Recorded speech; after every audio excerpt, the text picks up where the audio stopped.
vital elements needed for life. Number one is oxygen, and we've looked at the importance of oxygen many times this week. Number two is water. Our body from the neck down is 75% water, from the neck up 85% water. The third most vital element needed for life is sodium. And the fourth is potassium. Water. One of the first questions I ask people when they come to me for help with their health is, how much water do you drink? Here are some of the answers. Oh, I don't like water. Another answer is not much. Another answer is, I don't drink water, or I'm visiting the little house all day. Another answer is, if I drink too much water, my legs swell. These last two answers tell me that the water is not getting inside the cell. You know, there's been some deaths on the Kokoda Trail, and these people are drinking 5 litres of water a day. They're perspiring huge amounts. So the water's going in and the water's coming out, but it's not coming out as water. Have you ever licked your perspiration? It's very salty. These people are losing a lot of sodium, but not just sodium, they're losing a lot of other minerals. So how do we get the water inside the cell? Because these people just drinking water, the water is bypassing the cell and just coming straight out in the form of perspiration or urine. But both perspiration and urine is just not water that's coming out. Yes, waste is coming out, but there are also minerals that are being lost. So how do we get the water inside the cell? To look at that, we need to go to the third most vital element needed for life, which is sodium. We need to look at the way sodium is found in nature.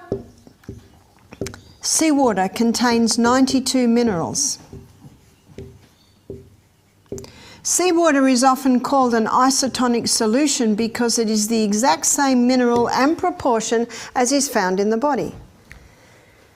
Of those 92 minerals, 30% is made up of sodium, and approximately 50% is made up of chloride. Because sodium chloride makes up the largest amount of the minerals, when the water is evaporated from the seawater, the first crystals formed are sodium chloride. And so what happens is usually that is scooped up, it is bleached white, aluminium is put with it so it runs freely. There's your table salt. Table salt contains 2 minerals, and those 2 minerals are sodium chloride. Sodium chloride are such harsh minerals that if you were to inject sodium chloride straight into the veins, you would kill the person. Sodium chloride, they are both essential to the body. Sodium's the third most vital element needed for life, but we need to be taking sodium into our body the way it's found in nature, with all of its other minerals. The salt that we use is Celtic salt, and Celtic salt contains 82 minerals. That's pretty close. Where are the other 10? They're in such pico proportions, barely measurable, that it's impossible that a few are lost. But hey, 82 is still a lot closer to 92 than 2. As I said, sodium and chloride are both important. Sodium is used everywhere in the body. It's in its largest abundance on the outside of the cell. We call that extracellular fluid. And the largest concentration of mineral inside the cell is potassium. Potassium is found in rich abundance in all your fresh fruits and vegetables. Chloride, our hydrochloric acid, is made from chloride, so chloride is important.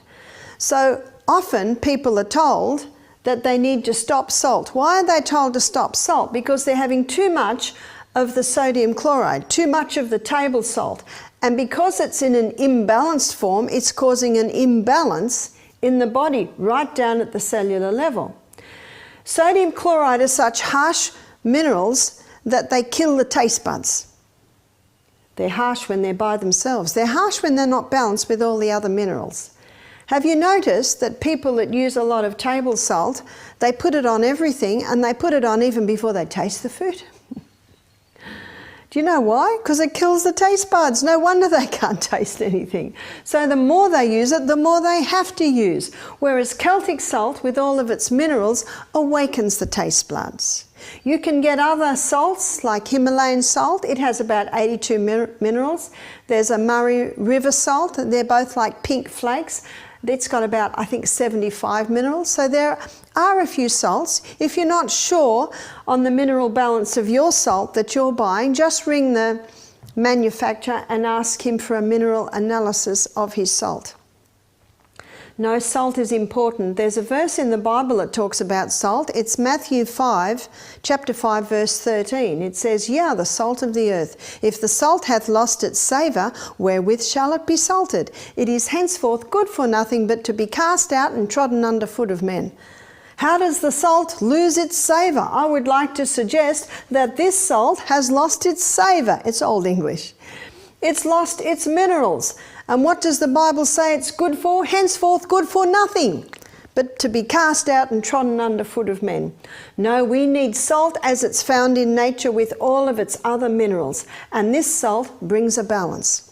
When someone is not having enough potassium, and if someone is not eating any fresh fruits and vegetables, their potassium levels go down. And if that same person is putting table salt on everything with its high sodium and chloride, sodium levels rise. Notice that there's a bilayered membrane around every cell, and in that membrane there are sodium potassium pumps that basically look like that.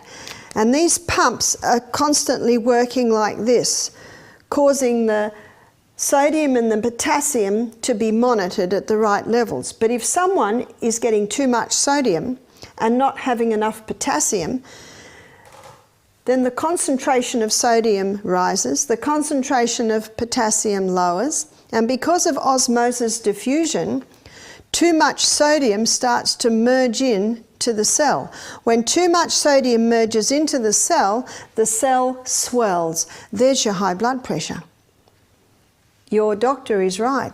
Table salt will increase blood pressure. But the answer is not no salt, because if no salt happens, then sodium levels go too low, and the little bit of sodium that is found inside the cell, it drops too low, and then the cell swells. So no salt and table salt both can contribute to high blood pressure. We need to be having salt in its balanced form with all of its other minerals. And I think you'll agree with me, what's a baked potato without salt? What's avocado and tomato on sourdough spelt toast without salt? Salt awakens the food. And your hydrochloric acid is made from chloride. We cannot digest properly unless we're having adequate salt. Lining the gastrointestinal tract are villi. On those villi are receptor sites, and these receptor sites are to take the glucose through and into the blood. Inside that receptor site there is a carrier, and the carrier is the one that takes the glucose through and into the blood. But the carrier says, I will not accept you glucose unless you come with a molecule of sodium. When the sodium is present, then the carrier will take the glucose through and into the blood. Let me give you straight from the horse's mouth on this. This was a sentence in the Anatomy and Physiology book. Let me give it to you. Glucose, start again. Sodium is the main transport system of glucose across the brush border cell and into the blood.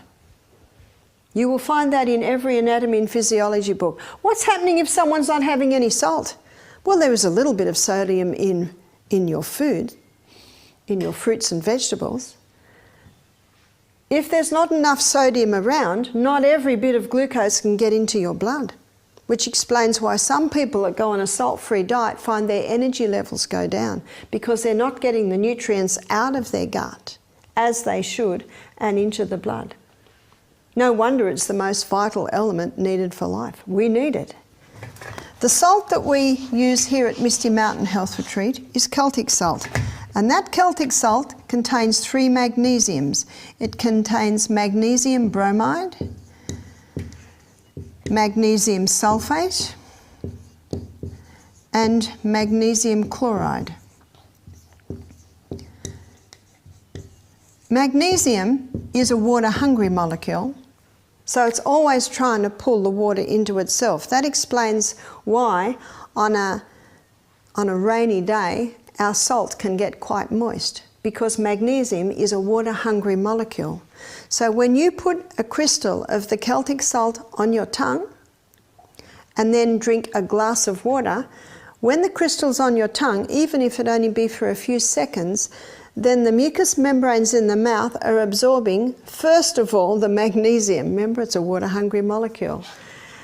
And that magnesium is taken via the blood straight to the cell, and it pulls the water inside the cell. It is the quickest way to hydrate a body, is to put that crystal of Celtic salt on your tongue, take that glass of water, and it ensures that the water is pulled inside the cell.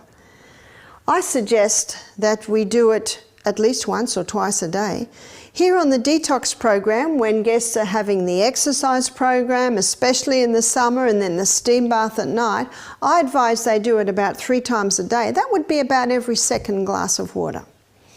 If you put the salt into the water, the magnesium in the salt will absorb all the water into it, so you haven't got that free access of magnesium as easily as you put it on your tongue, which will take it and through the blood to the cell to pull that water inside the cell. When the water goes through that membrane, there's a little motor in that membrane, and as the water rushes through, that little membrane starts spinning. And the spinning of that little motor inside the cell gives us a unit of energy. So when everyone's feeling tired mid-morning, all reaching for their Mars bar or cake or pie or sandwich, cup of coffee, just take your crystal of Celtic salt, have your glass of water, and you watch your energy levels have a little pickup. Because as we saw the other day, that stomach needs a rest between meals. It doesn't need more food. It needs water. And often the body doesn't know the difference between water and hunger. That's why if it's between meals and you're hungry, just have a glass of water. If you're feeling tired, have that little bit of salt before you have the water, and it'll pick you up. That's why if you're going to go and walk the Kokoda Trail, make sure you have a little bag of salt crystals, Celtic salt crystals in your pocket. Celtic salt has more magnesium than the Himalayan salt or the Murray River salt, and you can see it because it's just a lot wetter. The other salts do have magnesiums, but not quite as much as the Celtic salt. So if you're going to put the Celtic salt crystals into your grinder, just dry them out in the oven first before you put them into your grinder. When the weather's very, very wet, sometimes we have to take the salt out of our grinder 2 or 3 times a week, dry it out again, put it back into the grinder so that it can be ground at the table. When you think about seawater, that it's called an isotonic solution, which is it's the exact same mineral and balance and proportion is found in blood, found in the intra and extracellular fluid in the tissues. You can see why in the sailor's manual it says if you're shipwrecked to start sipping little bits of seawater straight away, and it will keep you alive for many days. But if the person waits 3 days till they're very dehydrated, then drinks a whole glass of water, you can see that that will put the mineral balance in and out of their cells way out, and they certainly can start to go a little bit mad. Also in the war, if the Navy had wounded men that needed a blood transfusion, they would transfuse with seawater. Remember, it's the exact same mineral balance and proportion as is found in the body. I have an interview in one of our books of a Dr. Lalangri, who is a French doctor who's written a whole book on salt. He said, there are no salt issues in France, because he said in France we use the salt from the Celtic Sea. He said there are 3 books in France written by doctors on salt. There's no salt issue, he said, because we use the mineralised salt. He said if someone's got high blood pressure, I put them on the mineralised salt and it can balance it out.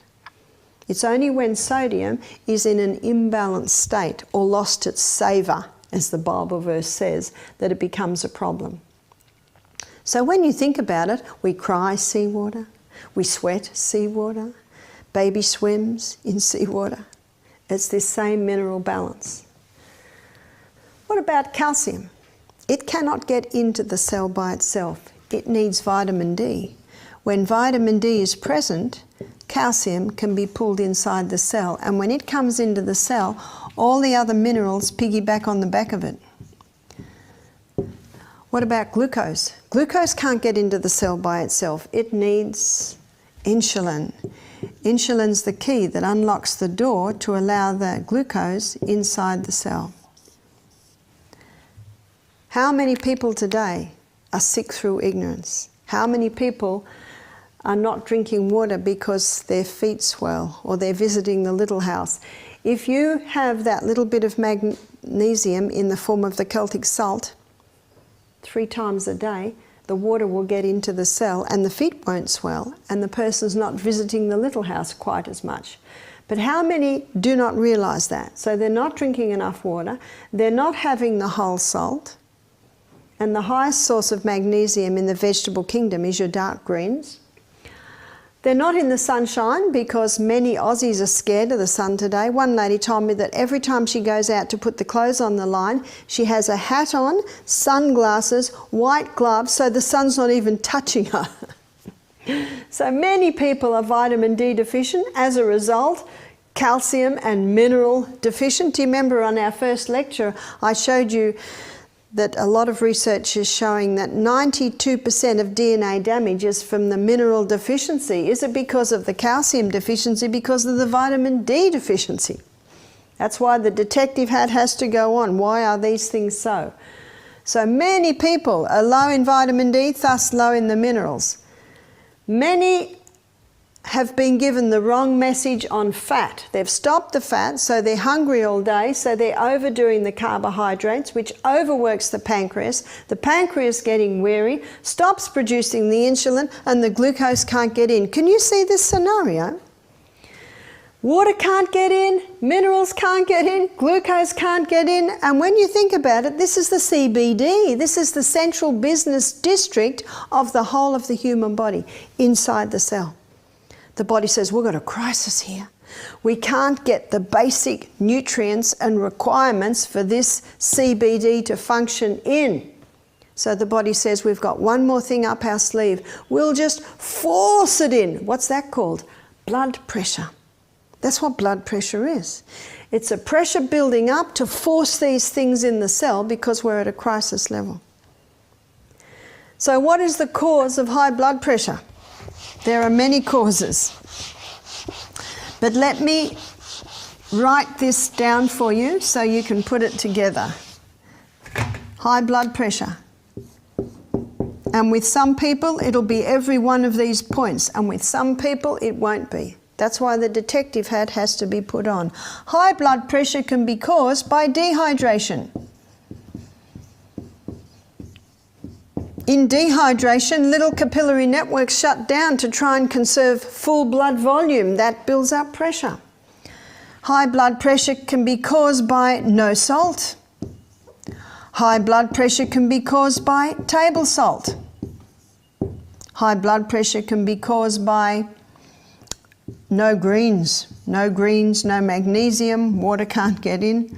High blood pressure can be caused by no sun, no vitamin D, minerals can't get in. High blood pressure can be caused because of inactivity. When you exercise, you get the circulation of the blood out of the internal organs or areas of the body and out to the extremity, which takes pressure off the heart. High blood pressure can be caused because of a high sugar, high carbohydrate diet. We'll say high sugar, high wheat. Earlier in the week I showed you how this wheat is getting that blood sugar level up too high, wearing out the pancreas. It can be caused because of a no-fat diet. with probably small amounts of margarine, and of course no fat is referring nothing at all. No fat will say or margarine. Wow. You see, there's more to high blood pressure than meets the eye. High blood pressure can be caused of constant distress. I don't say stress because everyone has a bit of stress in their life, and one man said to me, I love stress, it keeps me working hard. I get heaps done. So then I had to define distress. Constant distress is wearing for the body. That's why if there's constant distress, you have to find out why and what can be done to alleviate that. With some people, it's one or two. With some people, it might be all of them. And if you don't turn the tap off, you're still going to be mopping up in the other corner. What's also necessary to keep that blood nice and thin to prevent high blood pressure is blood thinners. So let me give you a list of blood thinners. There's no need for rat poison, warfarin. Did you know that that's what warfarin is? It is rat poison. And there are far more powerful things that can be used that don't have the danger of the side effect of the warfarin. You know, there's a lot of information coming out now reassessing whether aspirin is really thinning that blood effectively. One newspaper article on research done 6 months ago, this is early 2014, they're finding out that aspirin's causing brain bleeds. But you can thin the blood beautifully without any dangers of these drugs that I mentioned. Water. Ideally 2 to 2.5 litres per day. I'm going to define water in a minute. That keeps the blood thin. And as we looked at earlier in the week, it needs to be taken between meals, not with meals. Celtic salt, or the whole salt, together with water, keeps that blood nice and thin. Cayenne pepper. Cayenne pepper is a remarkable herb. You might be familiar with Jethro Kloss's book, Back to Eden. Jethro Kloss devotes half a page to every herb, 10 pages to cayenne pepper, a remarkable herb. A fantastic blood thinner. It is known to strengthen arterial walls. It's even known to repair heart muscle. If you're not used to it, just have a little bit every day. You'll get used to it. I'm used to it now. One person said, but it burns. I said, not for long. Just for a few minutes. It'll pass. You know how the police were using capsicum spray? Do you know that after that experience, the criminal who got the capsicum spray in his eyes, he would have better eyesight? Yes, it debilitates. Oh, yes, it hurts. But the next day, he'd be able to see better. Yes, if you're brave, you can try it. Cayenne pepper in the eye. It doesn't sting for long, briefly, and it never hurts. One doctor in Back to Eden, he said it's impossible to abuse cayenne pepper and it will never burn. It feels like it is, but it will never harm the tissues. Garlic, there's a lot of information coming out now, has been really for the last 10 years, on what a powerful herb garlic is regarding the blood and regarding the heart. Another blood thinner is ginger. Ginger's a remarkable herb. It's a potent anti-inflammatory herb, but it also is a blood thinner. So you can grate some ginger, pour boiling water on it, delicious tea. Or you can put it in all your stir fries, put it in every legume dish, delicious. And yet it's thinning your blood. Omega-3, with its 3 double bonds, is a blood thinner. So there's your chia seed, there's your flaxseed, and the nut that is the highest in omega-3 is the walnut.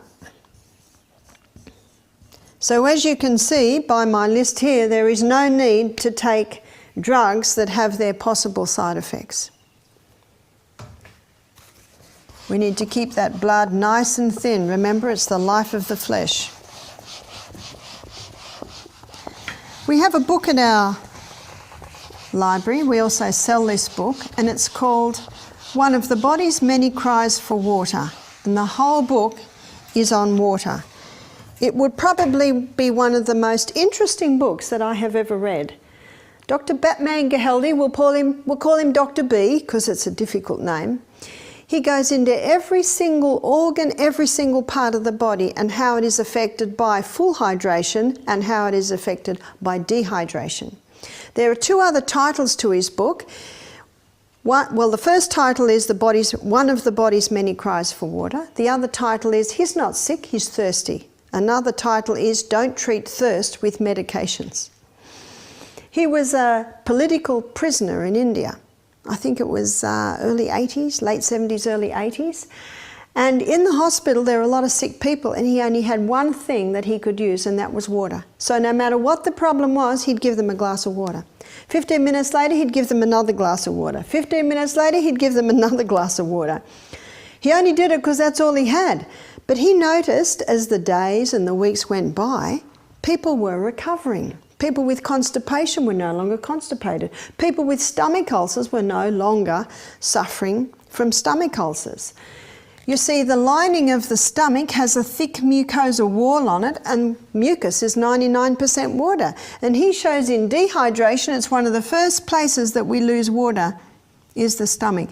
Inside that mucosa lining, there's sodium bicarbonate, designed to neutralise stomach acid if it tries to come through. Well, in this tiny little layer here, there's no sodium bicarbonate. So very easy for the hydrochloric acid to start eating little holes in the lining of the stomach. He claims at the writing of his book to have healed 3,000 cases of stomach ulcer with water alone. He shows that a glass of water half an hour before a meal thickens that mucosa wall. Our hydrochloric acid is made from water. Today is Wednesday. Yesterday, Tuesday, I needed to drink 2 glasses of water so my liver could make enough hydrochloric acid for breakfast this morning.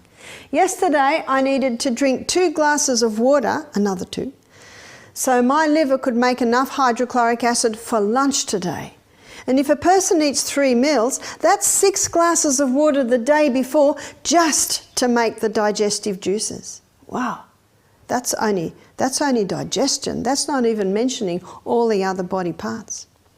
You see, our water loss in a day, I looked at this a little earlier, so I'll recap it. Out of the kidneys, our water loss in a day is approximately 1.5 litres. Via our skin, it is approximately 0.5 of a litre. Out of our colon, it is approximately 0.3 of a litre. If someone has diarrhea and are diarrheaing a lot, it could come up to 0.5, even 1 litre. And out of our lungs, for every exhalation there is moisture, 0.2 of a litre. So that's a 2.5 litre loss every day. And have you noticed we've got no reserve tank on the back? The only water that goes in is the water we put in. And that's what Dr. B's book is all on. He says one of the first places it's felt is the stomach. Another, of course, is digestion. When we don't have enough water to make the digestive juices, which are the enzymes that break our food down. He also showed that in the pancreas, it is affected by dehydration. Let me show you.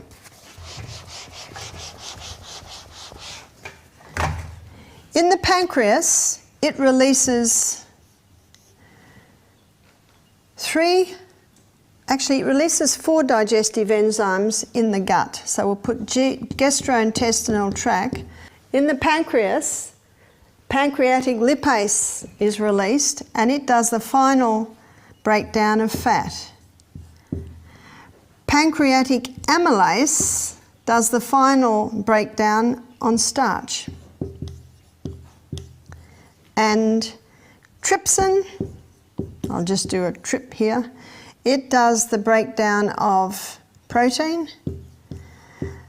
And chymotrypsin, it also does the breakdown of protein. So this is 1, 2, 3, 4 enzymes released from the pancreas that finalise digestion. Most people don't realise that the pancreas is probably the main organ of digestion.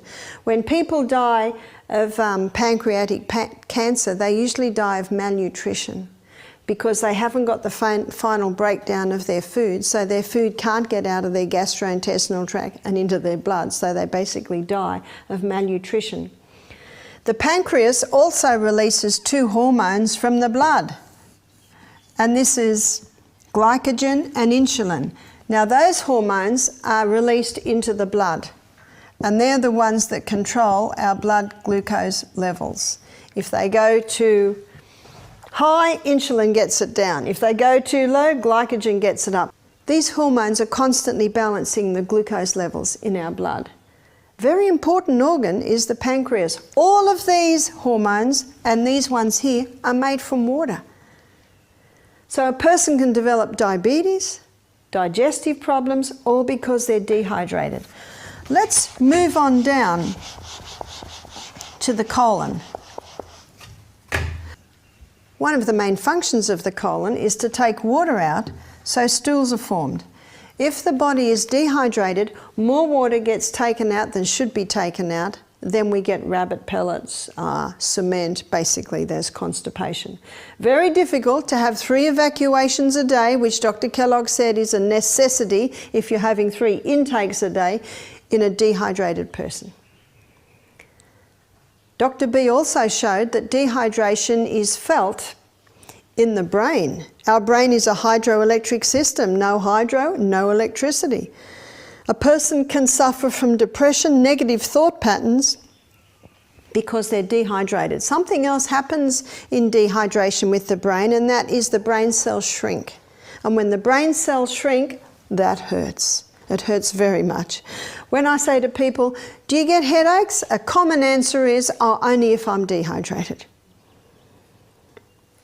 Dehydration is also felt in the lungs. Here are the little bronchioles. At the end of each bronchiole, there are alveoli, and they look like a little bunch of grapes.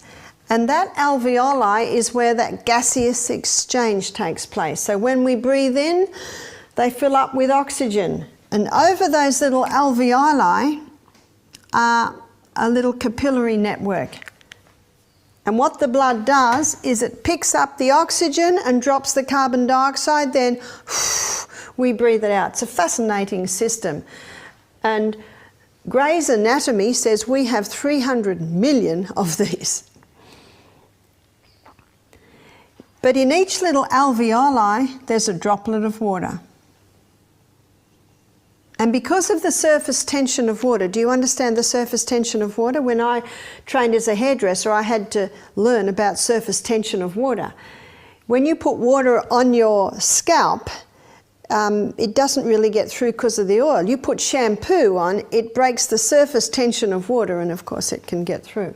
Because of the surface tension of water, and this little minuscule droplet of water in the alveoli, when you breathe out, the majority of your carbon dioxide is breathed out, and so you can get a full quota of oxygen back in. In dehydration, we don't have that little bit of water, so when the person breathes out, they can't breathe out all their carbon dioxide, so that when they breathe in, they're not getting as much oxygen as they could be getting. So here's another point with the most vital element needed for life. We need to be well hydrated to be able to get that oxygen, and we need to be having the proper salt and all of its minerals for the cell to utilize that water. So you can see they all interact with each other. We need all of them.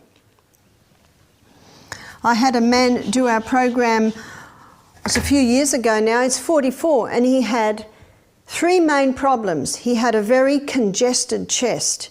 You see, in dehydration, to try and conserve the water loss with each breath, the little bronchioles shrink up. He had chronic headaches. You see, the cells shrink when we're dehydrated. And he had lower back pain. Did you know that 75% of our upper body weight is held in our lower back by water? So in a dehydrated body, there's not as much water there that should be there, and the back hurts. The lower back gets painful. So he had these 3 main problems. I said to him, how much water do you drink a day? He said, I don't drink water. I said, no water? He said, no, I don't drink any water. He said, I don't like it. He said, I have a lot of headache tablets and I drink it down with Coke and cups of tea and coffee. Aha. And he was living on the pills because he had so much pain here, he had so much congestion here, and he'd have antibiotic after antibiotic. Do you know, on last night on the news, 7:30 report stated that because of a little boy who nearly died from too many antibiotics, they're saying now doctors must stop prescribing so many antibiotics. It said last night on the news that Australia is the highest user of antibiotics of any country in the world. Isn't that incredible?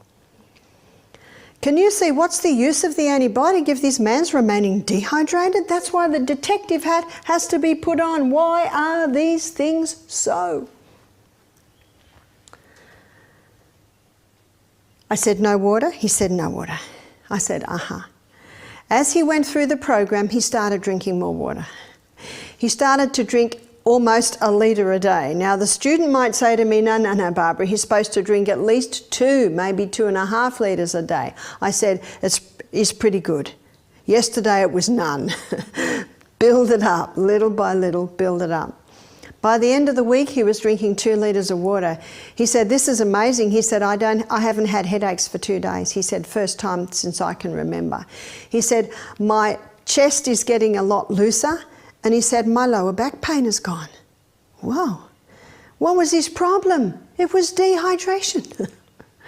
Can you see if that point's not addressed? The osteopath who's trying to fix his back isn't going to go far. The doctor or the naturopath that's trying to fix his lungs aren't going to go far. The neurosurgeon that's taking scans of his brain to try and find out why it's working is not going to get anywhere when it's just water. If someone has headaches and say to me, but I drink 2 litres of water a day, my answer to that is, well, it's not the water. Let's go one step further and find out what it is. And it could be many things. That's why we have to be detectives. Have you ever seen Hercule Poirot, Agatha Christie's detective? He notes things no one else looks at. There's a little thread on the carpet. There's the little nick in the curtain. And everyone's rolling their eyes at the silly little things he's looking at. But in the final assessment of finding the, who did the crime, those little points in the puzzle turn out to be some of the most important pieces of information. We need to be private investigators. We need to be Hercule Poirots. We need to look at every point. I don't think we should run ourselves ragged finding every little point, but when you start investigating, you start to get an idea.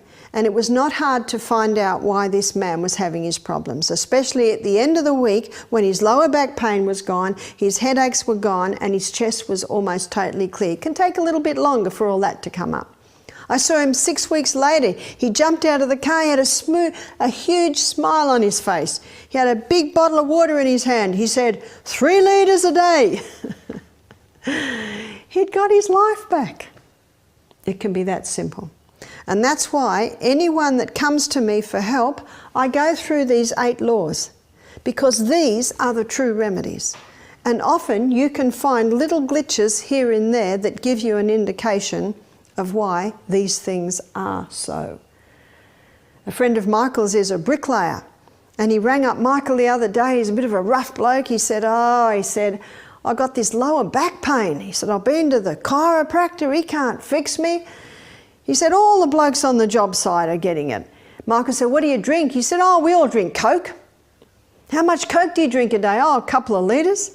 Michael said, well, I've got a simple little test that you can try. Get rid of the Coke and drink water. He said, water? I said, is it just water? Michael said, do you remember that one? Remember what you used to drink?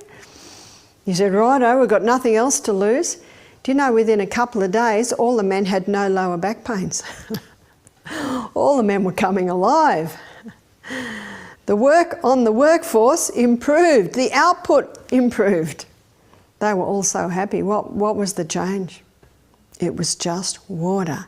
One of the problems with things like Coke, and coffee. They contain two major dehydrating agents, which is the caffeine and the sugar. And so even if the person drinks 1 or 2 glasses a day, they're still not getting hydrated because the coffee and the Coke are taking it all away. It must be water and water alone. What's the best water? Well, the best water is pure water. And most taps today contain water that has fluoride and chlorine in it. The chlorine's not a huge problem because if you pour a jug and put it on the bench, within half an hour the chlorine has all evaporated, but there is a problem with the fluoride. So we must get water filters. I think reverse osmosis is the main filter. There could be more. Please do a search on it. I can't assure you because I don't know enough about water filters because we've never used one because we've always had the rainwater or the creek water. We have beautiful water here. So, very important to drink good water. One man said to me, what about an alkaline water machine? Well, as you saw yesterday in our acid alkaline lecture, alkaline is very important. But alkaline water is not going to do a huge amount if the person is eating a lifestyle that is all acid, eating a food program that's all acid, or partaking of a lifestyle that is all acid. It is true, an alkaline water can be a contributing factor in the whole picture. So water, we need water. It's a not negotiable subject. You just got to find out how to get it in. I never used to drink water. I was breastfeeding or pregnant non-stop for 14 years. My last baby, I breastfed for 3 years and I hardly ever drank water. I drank maybe 1 or 2 glasses a day. I commonly had headaches, commonly had migraines whenever we travelled. I hated travelling in the car because I always had a terrible headache at the end of the day. I also used to get terrible sinus problems. Do you know I don't get any of that now? When I discovered the importance of water drinking, little by little I started to implement it. I used to say to my friends, I've just discovered a new medicine. The kids aren't getting colds anymore, a whole lot of things happening. And they said, what is it? I said, water, just water. How many people get up in the morning and they don't have water? And in the morning is the most dehydrating time of the whole day. The best way to take water in is little by little by little by little. Your body can utilize it better. It's like a plant. If this plant was dry and I put 500 ml of water in there, we know where it would go. It would all run out the bottom. But if I put a half a cup in and then I come back and put another half cup in, then I come back and put another half cup in, I can maybe get nearly a litre in there without any running out. And it's the same with the body. Little by little is the best. The only time I will drink a whole glass of water at once would be when I wake up in the morning. Have you ever slept on a mattress on the floor and in the morning you lift up the mattress and it's all damp underneath? That's the water that you have lost in the night. That's why you have to be very careful of your bedroom because of the water that's coming out of your body in the night. That's why we always fold the bedclothes back and allow the bed to have a good air, have the windows open. It's even better if you can have a bedroom that has sun coming into the bed to purify it and air it. Important to try and get the mattress in the sun at least once a year. Change your mattress protectors. Also be cautious of under the bed. Always should have slats or wire which allows the moisture that you lose in the night to come away. Many people are tired when they wake up because of the air in their bedroom. You must very, very careful on the air in the bedroom and as we looked at earlier, the electromagnetic field in that bedroom as well. So water is lost every day, water must be replaced. And here is a good rule of thumb, 25 kilo of body weight, not 2 kilo. 25 kilo of body weight to 1 litre of water. That's a good rule to assess how much water the children drink, and it's also a good incentive for weight loss, isn't it? I always said to my children when they wake up, and I say to my grandchildren now, have you watered your garden yet? What's the garden? Of course, it's that lovely flora inside your gut. In that catalyst program called Gut Reaction, one professor said, there's a literal jungle in there. So I say to my grandchildren, have you watered your garden yet? And they come up in the morning and say, Grandma, we've watered our garden. I said, I'm so pleased. I'm so pleased because now you can have breakfast. So it's always a rule in the home. If the child doesn't want to drink water, my answer is, I'm so sorry because you can't have breakfast now. It's very simple. So lots of little ways to encourage the children to drink water. You will notice if the children don't drink water, as soon as they've eaten, then they want to drink their water. And what the water does is it neutralises the stomach acid. We need that stomach acid to be about a pH of 2.5.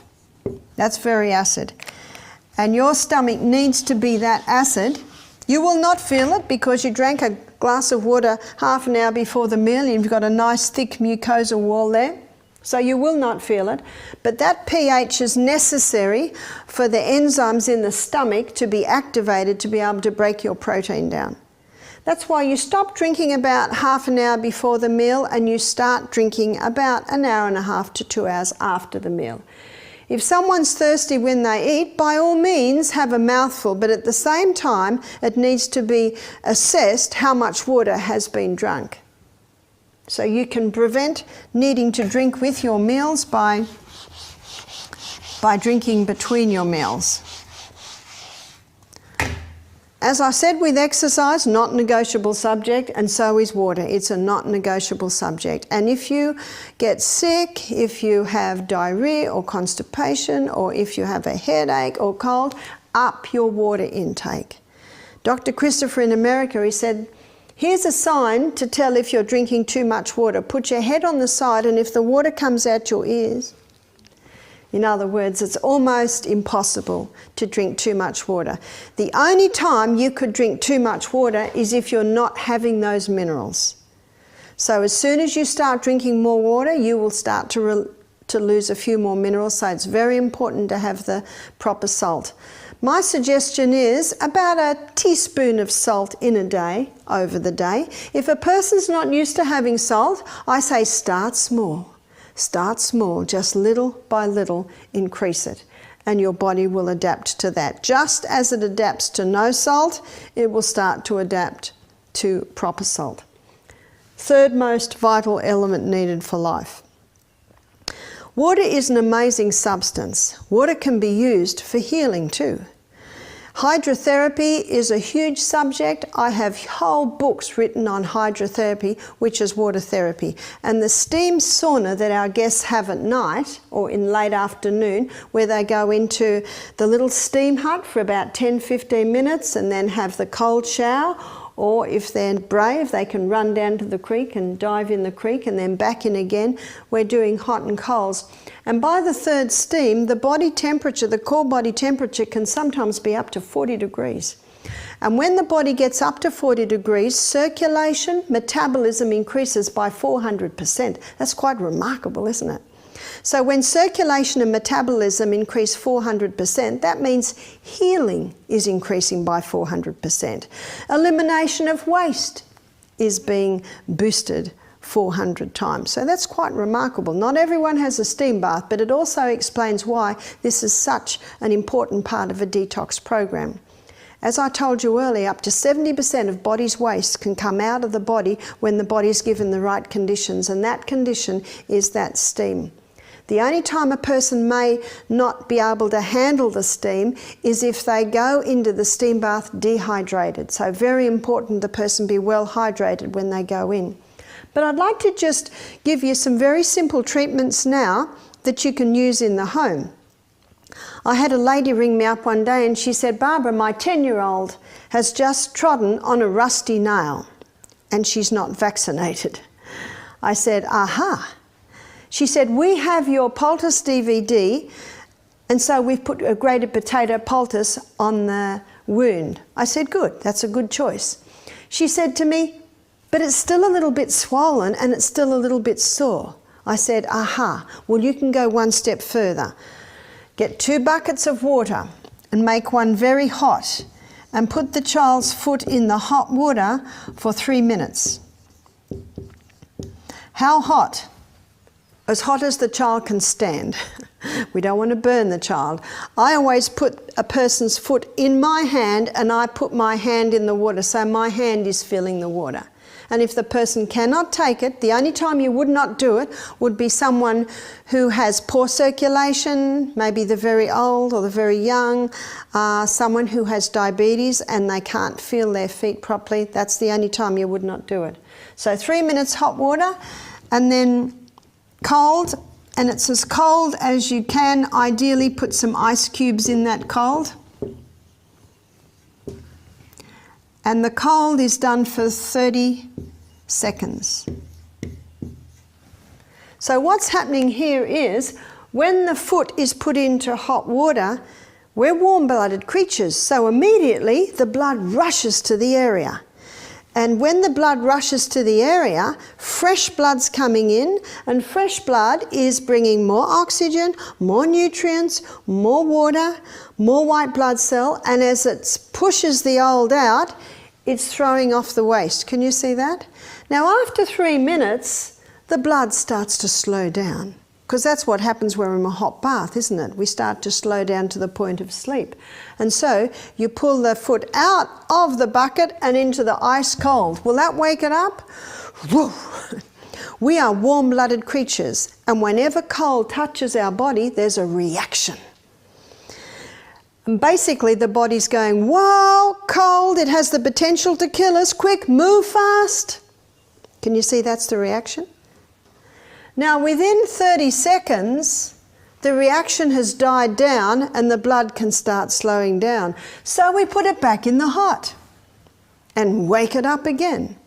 So whenever you do the hot, you have a kettle of boiling water there, and while the foot or the hand or whatever you're doing is in the cold, you heat up the hot with a bit of boiling water. Again, test it, test it. You do this whole thing 3 times.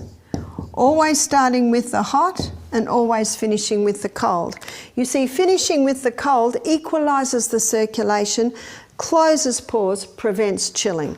The only time we've had someone faint in our steam bath is they had the steam and they didn't want to have the cold shower, so they went and stood in the cool air and then came back in. Cool air does not do what cold water does. It's the reaction of the cold water on the blood. And that doesn't happen with cold air. If someone says, well, I want to do the steam but not the cold, I say, well, I'm sorry, you can't do it. Because you'll be in trouble if you don't finish with that cold. It's only quick. It's only quick. So the lady did this to her little girl that had trodden on the rusty nail. 3 minutes in the hot, 30 seconds in the cold. 3 times. And then I said, put the grated potato on. I said, ring me in 2 hours. You see, if there's no response in 2 hours, what do I say? You go straight to hospital. I said, ring me in 2 hours. She rang me and she said, she's laughing, all her pain has gone, there is no redness at all around the foot. I said, good. My suggestion would be, with this girl, to do hot and colds maybe 3 times a day, and you probably only need to do the grated potato poultice overnight. I always say, watch the body's reaction, and if your body says yes, remember, you're the doctor. Are you getting relief? I'll tell you another story similar. I was in New Zealand and I was seeing a lady. She brought her 7-year-old boy in. He was just with her while she talked to me. And my eye immediately went to his finger. Now this finger, the joint was all swollen, it was red, and there was like a white pussy bit on top. I said, what's the matter with the finger? She said, well, the doctor says it's cellulitis. You know what cellulitis is? Inflammation of the cell. I said, yes, I can see that. But what am I asking now? Why? Because that wouldn't have happened for no reason. She said, oh, a few days ago, he had a blister on his finger and he was playing in the dirt and the blister broke. Are we starting to see what happens? Aha. I said, what have you been doing? Oh, it wasn't a few days ago, it was actually a few weeks ago, because she said he's on his 2nd course of antibiotics. He's having to take painkillers at night to sleep and sleeping tablets. So he's on 3 medication and he's 7. I said, do you mind if I try something? She said, not at all, not at all. Now I got the permission of the child. Always get the permission of the child, because a man convinced against his will be of the same opinion still. I always use the will. I said, can I do this? Can I just do the hot and colds? I told him what I was going to do. I explained it. He nodded. And I got 2 cups. He could not take the hot, so he made it a bit colder. He could not take it until he could bear it. When he could bear it, after 3 minutes, we put his finger in ice cold. While he's in there, we put hot in the little hot mug. And then I said, get your good finger and put your good finger in there so that your brain can assess that that's not that hot. Yes. And this time, his sore finger could bear the hot. He did it 3 times. By the end of it, a smile came to his face. In 15 minutes, we had reduced the pain by 50%. 15 minutes. What did we do? We just got fresh supplies of blood in, which took the old blood out. It's very simple. And then I grated a potato and I put it on his finger. His mother rang me the next day. She said, this is amazing. He woke up in the morning and said, can I do more hot and colds? So he'd experienced the relief. She said, by the end of the next day, by the second grated potato poultice, all the junk came out. He had no more pain. And if he does get pain, what does he do? Just goes back to this. She said, what will I do with the antibiotic? I said, I'll leave that up to you. I can tell you what I would do if you would like to ask. She was so excited. It's so simple, isn't it? It's incredibly simple. So water is not just a powerful thing to take into our body, we can use it externally to bring relief with simple ailments. And before I close, I'll just give you one last one, which every home should know this remedy. And this is a straight hot foot bath. And it's done for a headache. It's done for a headache. It's done for if someone's highly stressed. It's done if someone has a congested chest or problems in their abdomen. You see, our head, our chest, and our abdomen have a reflex in the feet. And often there's congestion of blood if there's a problem here or in the head. So you put your feet in hot water and basically the brain goes, whoa, the feet need help. Send extra blood down. So it takes the blood from the congested area. We have many guests come here that have headaches from caffeine withdrawals. So we're doing lots of hot foot baths.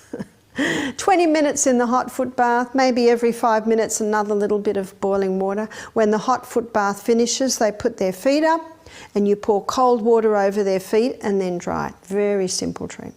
Very simple. If someone's stressed out, bad headache, congestion in these areas, that's called a straight hot foot bath.